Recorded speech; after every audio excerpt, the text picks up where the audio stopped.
Imagine an aircraft drawing an invisible ribbon of liquid across the sky, stretching for kilometers behind it. The stream resembles transparent ink, torn into fine strands almost instantly by the immense ocean of air. Within minutes, fuel weighing as much as several trucks can leave the wings of an aircraft in flight. It exits at high speed, amid strong winds, cold air, and a long descent toward the ground. Below may lie ocean, mountains, fields, or rooftops completely unaware of what is happening above them. By ordinary logic, that mass of liquid should fall like an enormous shower of jet fuel. If it kept its shape, it could reach the ground, cause local contamination, and create a significant fire risk. If the stream failed to clear the aircraft, fuel vapor could return toward hot surfaces and become a hazard. If the aircraft remained heavy, its wheels, brakes, and runway would absorb a landing harder than intended. If one link failed, a safety choice in the sky could become dangerous pressure on the ground. Yet the aircraft keeps flying, while the liquid trail behind it quickly fades and disappears from sight. There is no wall of fire, no intact waterfall of fuel, only a mist stretched thin by the wind. What appears to vanish has actually been divided, carried away, and transformed before the eye can follow it. It is controlled jet fuel jettisoning, a system used only when time itself becomes the opponent. The conflict begins between landing weight, an unfolding emergency, and the quiet ground lying below. Every long flight begins with a paradox. An aircraft must be heavy to travel far, but lighter to land. Fuel for the journey, weather reserves, and diversion airports is loaded before the wheels leave the ground. Immediately after takeoff, an aircraft is often near the greatest weight it will carry during the entire flight. On a normal journey, the engines quietly burn fuel, gradually reducing weight before the aircraft returns to Earth. But an emergency after takeoff interrupts the natural weight reduction on which the flight plan depends. An engine warning, smoke odor, or medical emergency can turn a long route into an immediate return. The seats remain occupied, the baggage stays aboard, and fuel intended for hours of flight is still present. Landing weight is not merely a number. It limits the structure, wheels, brakes, and stopping performance. An overweight aircraft can land in many situations, but the safety margin and inspection requirements will change. A short runway, wet pavement, high temperatures, or unfavorable winds can make that choice far more difficult. The brakes must convert motion into heat, while the tires endure high speed and load at touchdown. If the energy exceeds their capacity, the aircraft may need more distance to stop and careful inspection afterward. Pilots therefore ask not only whether the aircraft can land, but how safely that landing can be made. Three choices commonly appear: return overweight, circle to burn fuel, or jettison part of it under control. Circling buys time, but a serious emergency may not allow that time to exist. Landing immediately saves every minute, but transfers risk from airborne systems to the wheels and runway. Fuel jettison lies between those extremes, sacrificing weight to create more margin for an emergency landing. This solution exists because long-range aircraft carry more fuel than they can comfortably land with. As jets grew larger and flew farther, the gap between takeoff and landing weights became more pronounced. A dedicated escape path for fuel was therefore built into aircraft as part of emergency response design. The simplest response was once to wait, keeping the aircraft airborne until its engines burned away weight. That works when the aircraft is stable, weather permits, and the emergency does not require an immediate return. But with smoke, fire, or a deteriorating system, every additional circuit prolongs the exposure. Engineers therefore created separate pipes that remove fuel from the tanks without sending it through the engines. Pumps drive fuel through isolation valves, then toward jettison nozzles positioned away from the fuselage and heat. The nozzles are placed so the fuel leaves cleanly without coating the wings or fuselage. Pilots can open, monitor, and close the system throughout the process instead of releasing everything at once. The goal is not to dump fuel as fast as possible, but to remove the amount required for landing. Too little leaves excessive weight. Too much removes reserves that may be needed for the next problem. The crew therefore keeps comparing present weight, remaining fuel, and the conditions at the airport ahead. Not every commercial aircraft has a jettison system. The design depends on performance and certification requirements. Some aircraft can return overweight while still meeting climb requirements if a landing must be abandoned. Large long-range aircraft often need extra weight reduction capability because the gap between their limits is greater. The system must also prove fuel cannot enter the cabin, affect control, or create a fire hazard. Tests examine the spray in different attitudes because airflow around the wings changes with speed and configuration. A good nozzle must do more than open. It must produce a stable stream, clear the aircraft, and stop reliably.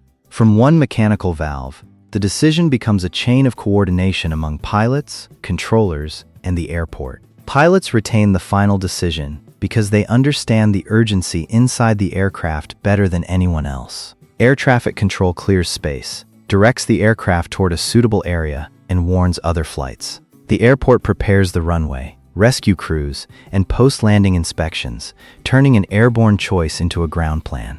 Once a jettison request is made, the airspace around the aircraft begins forming a temporary corridor. Controllers need the aircraft type, position, altitude, heading, and expected duration of the operation. Other flights are kept above, below, or beside it to avoid passing through the fuel cloud. Under instrument conditions, altitude must also preserve safe clearance from terrain and obstacles. When circumstances permit, remote areas or open water are preferred to reduce exposure below. But that preference matters only when reaching such an area does not make the onboard emergency more dangerous. In a severe emergency, crews may have to jettison in an imperfect location to protect those aboard. The greater the altitude, the longer droplets have to fragment, evaporate, and drift sideways with the wind. Low altitude shortens that journey, giving larger droplets a better chance of surviving to the ground. Wind does more than carry the mist away. It stretches, twists, and dilutes it through different atmospheric layers. Temperature controls evaporation speed, while humidity and atmospheric structure influence how the cloud disperses. Rain, low cloud, or stable air can produce a very different path from a dry, turbulent day. Controllers and crews must therefore see the sky as a moving volume, not as empty space. The jettison track is usually kept steady, so dispersion can be predicted and sensitive areas avoided. The crew monitors fuel in each tank because imbalance between the wings can create another problem. Valves and pumps operate in sequence, so jettisoning does not shift the center of gravity beyond safe limits. As the target weight approaches, the system is closed and the crew confirms that the flow has fully stopped. Controllers protect the airspace behind until the fuel cloud has dispersed and the aircraft has left the area. Radio advisories tell other pilots the location, altitude, and direction of the operation in progress. On the ground, the airport recalculates runway choice, wind direction, brake load, and rescue vehicle positions.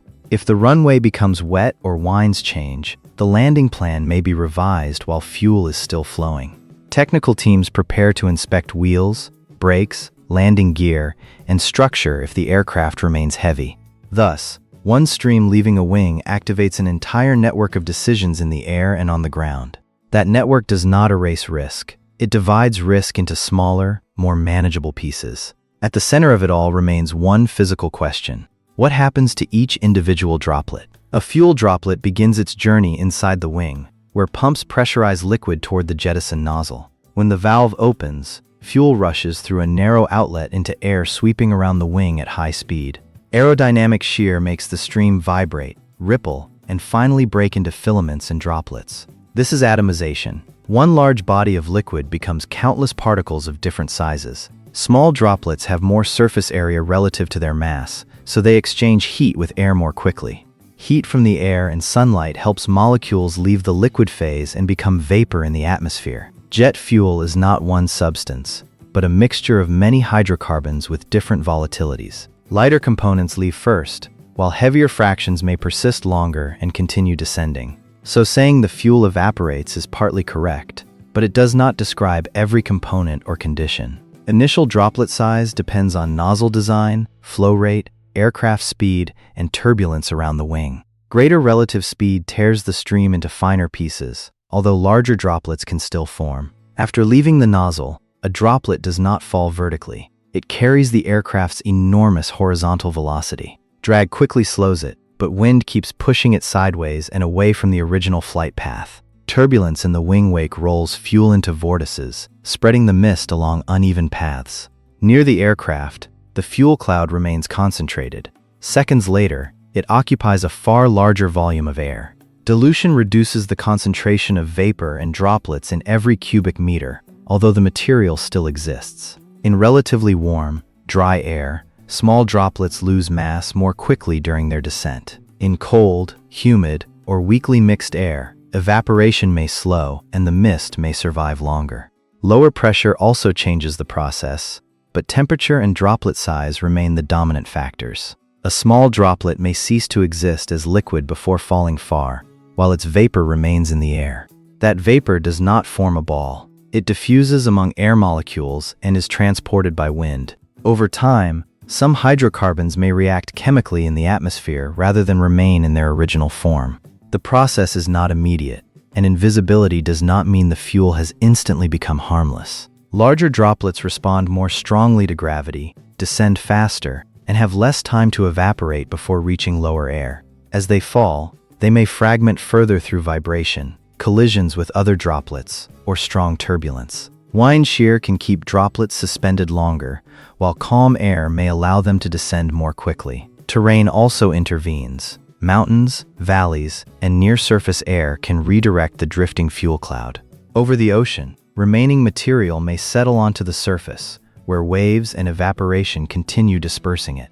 Over land, the amount reaching the surface depends heavily on release altitude, droplet size, and weather along the path. Trees, rooftops, and wet soil may retain part of it, producing odors or localized traces for a short time. Rain can carry compounds downward faster, but it does not turn all the fuel into one uniform shower. Clouds are not perfect sponges. Interactions depend on particle size, temperature, and the structure of each water layer. The distance from nozzle to ground is therefore not just height, but time available for matter to transform. Midway through the journey, the transparent ink is no longer a line, but millions of separated dots. Each dot follows its own path, so no single answer applies to the entire fuel mass. The smallest portion becomes vapor, larger droplets keep falling, and the whole cloud continuously stretches and dilutes. That is why people below usually see no curtain of fuel, even when the original release was enormous. But invisibility does not prove zero exposure. It only shows that concentrations have changed dramatically.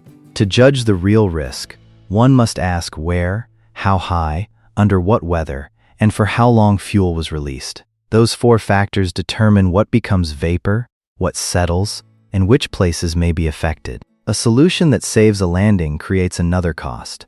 Unburned fuel is released directly into the environment. The evaporated portion creates no immediate black smoke, but it remains hydrocarbon material mixing into the atmosphere.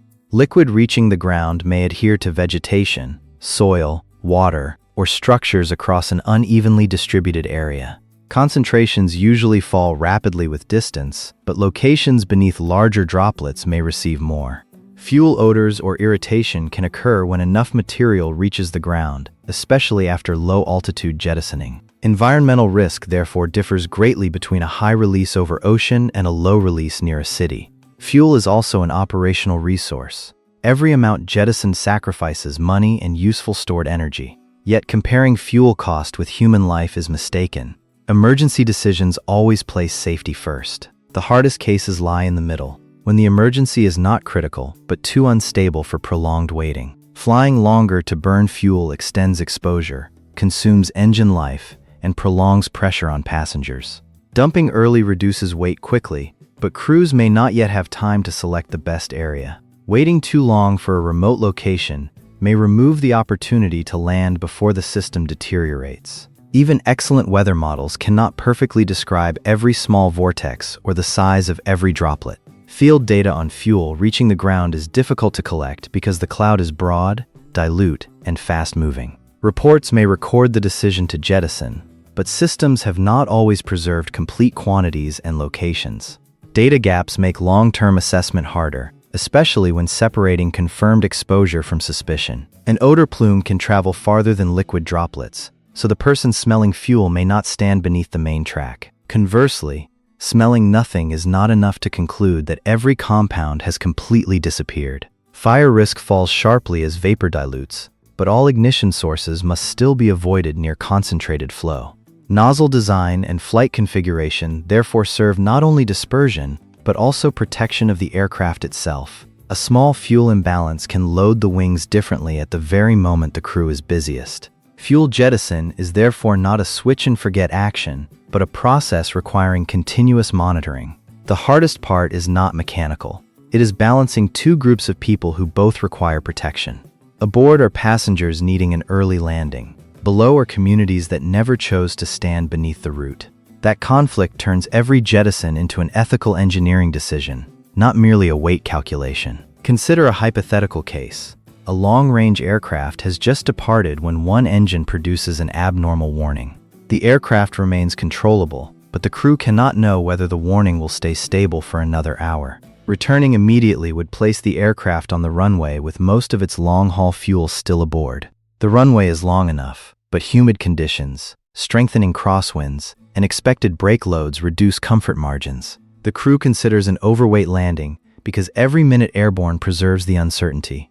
Meanwhile, operations engineers on the ground check wheel limits, brakes, runway length, and surface conditions. Their assessment shows the aircraft can land, but further weight reduction would improve stopping and inspection margins. The pilots request a short jettison area over the sea, near the return path but away from busy routes. Controllers immediately separate other aircraft, protect the space behind, and broadcast warnings on the regional frequency. Winds at release altitude blow toward the sea, but lower air near the coast is changing direction. The crew selects an altitude allowing dispersion without forcing an additional climb while the engine remains uncertain. The valves open, and two pale fuel streams appear behind the wings like silk ribbons stretched by speed. Within seconds, the ribbons become mist, curl into wing vortices, and drift away from the flight path.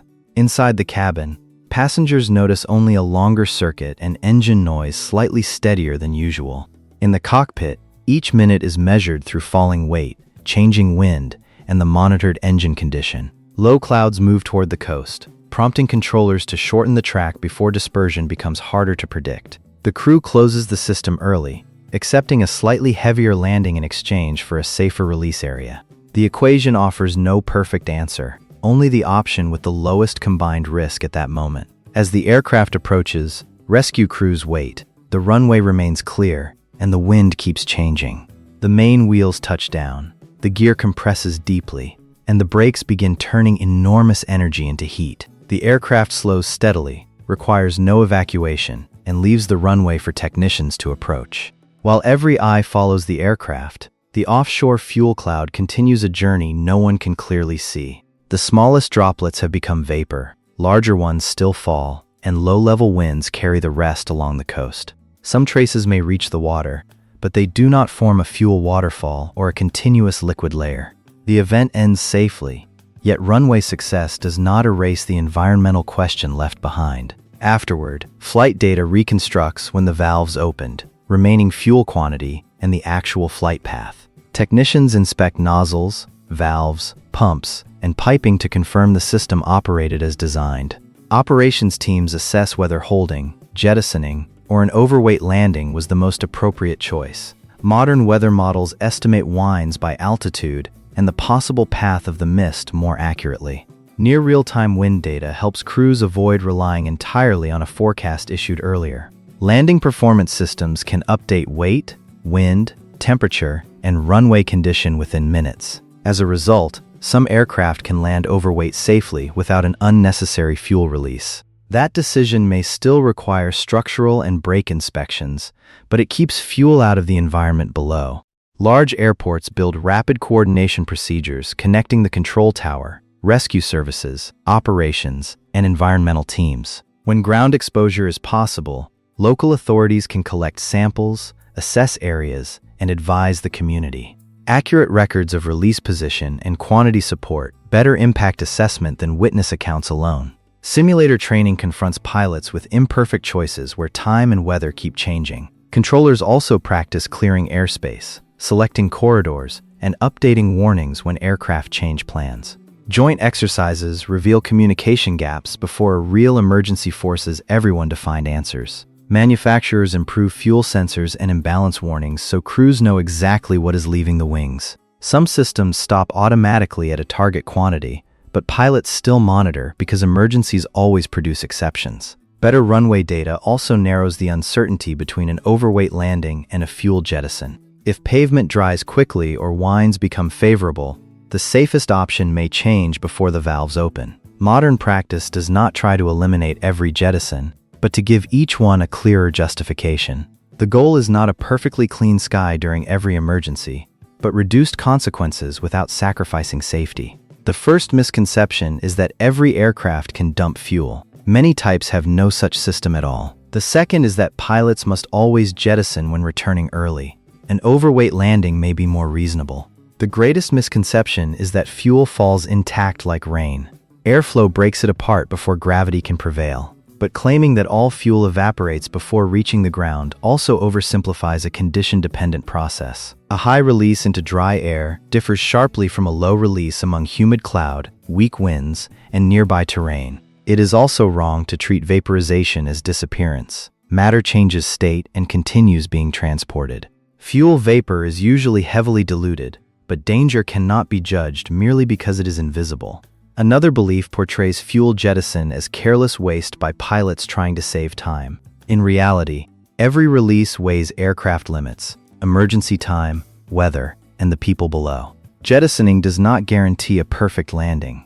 It only reduces one load in a problem with many variables. Not jettisoning is not necessarily reckless when calculations show adequate margins in structure, brakes, and runway. The truth lies between extremes. Fuel does not fall like a waterfall, but neither becomes harmless nothingness. The modern turning point is recognizing that a better nozzle may not be the best solution for every emergency. A stronger solution is knowing precisely whether the aircraft truly needs immediate weight reduction. Real-time weight models show fuel burned, tank distribution, and expected load at touchdown. Performance software can compare runway, wind, temperature, and brake energy before the crew decides.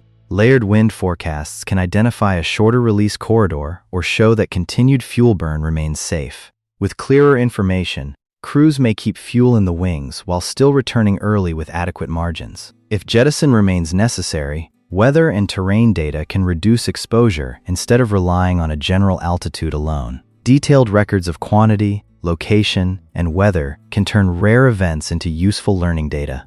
The future may connect flight path, weather, and environmental assessment within one real-time decision. Then the goal is not the fastest possible dump, but the right amount released where consequences are smallest. The new perspective accepts that a greener option may sometimes be a heavy landing followed by technical inspection. At other times, immediate jettison remains necessary because environmental effects can be addressed, while emergency time cannot be recovered. No simple rule can replace judgment.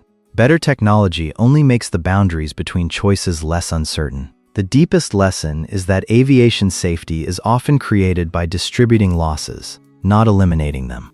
The aircraft finally touches down, while far away the mist that once weighed tons has lost its shape.